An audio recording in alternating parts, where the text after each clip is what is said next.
Pa za mene recimo najveća prevara u borilačkom sportu je to varanje na vagi. Znaš, čovjek ima, ne znam, karikiram. Da, 100 kila idemo na 60, da.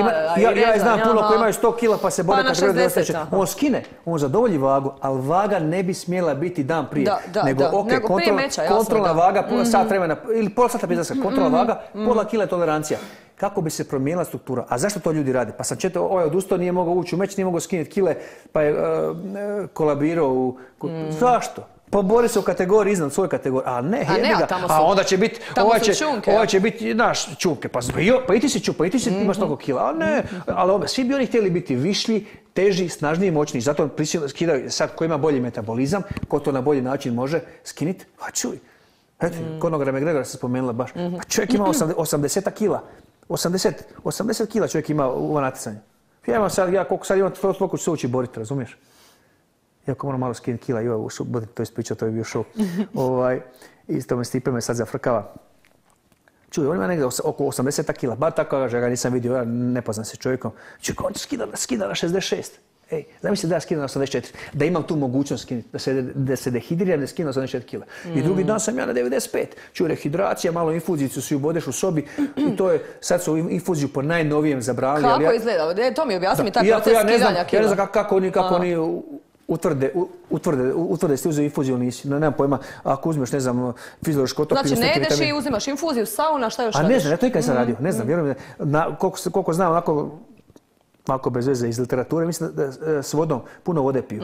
Puno vode, pa onda mokre, razumiješ, da bi to izbacili iz sebe i on stane na vagu i dobar, onda idemo. Onda idu proteinski šejkovi, onda ide infuzija, onda idu, ne znam, riža, ovako, onako, čuj, pa ljudi vrate po 10 kila, ne možeš šta je u toj kategoriji.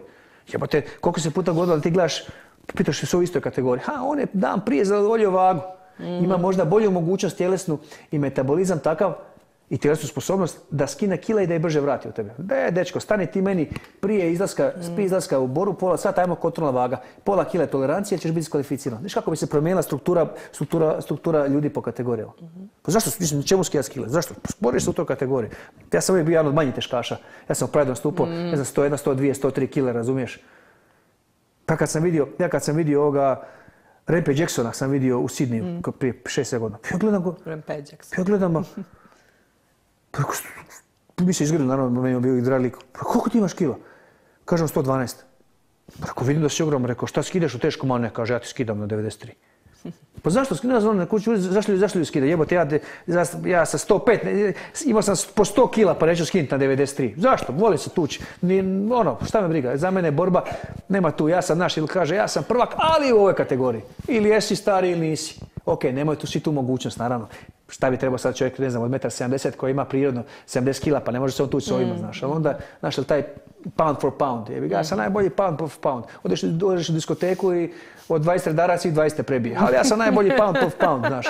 Te ne može, neće s tobom tući, ti si teži od mene, znaš. Zato i kaže se teška kategorija kraljevska. Naravno, nisu svi, naravno, pa niko ne određuje kategoriju. Zato Mirko ne gleda Conora baš i Pa te manje kategorije, ne, vjerujem mi, ne želim nikoga povrijediti, uvrijediti, omalovažiti, ali jednostavno me ne zanima. Više volim teškaše gledati.